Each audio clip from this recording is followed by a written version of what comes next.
Salom hammaga. Biza bugun sizlar bilan keks tayyorlashni o'rganamiz. Uning uchun bizga ikkita tuxumni yaxshilab mikserlab olamiz. Oqartirib mana shunaqa bo'lguncha.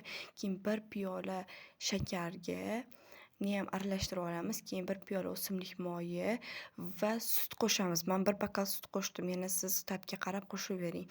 Keyin esa ularni ham aralashtirib olib, 1 osh qoshiq soda bilan unni aralashtirib qo'shib olamiz. Taxminan menda 3 piyolacha un ketdi, 3,5 piyolacha taxminan shunaqa massa hosil bo'lgandan keyin bularni sekin g'ilofga yoki shunaqa paketikka solib olamiz-da.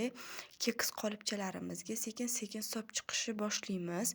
Taxminan shunchadan solib chiqdim, yarmigadan sal to'la qilib. Keyin men bularni 180 gradusga 30 minutga joyladim.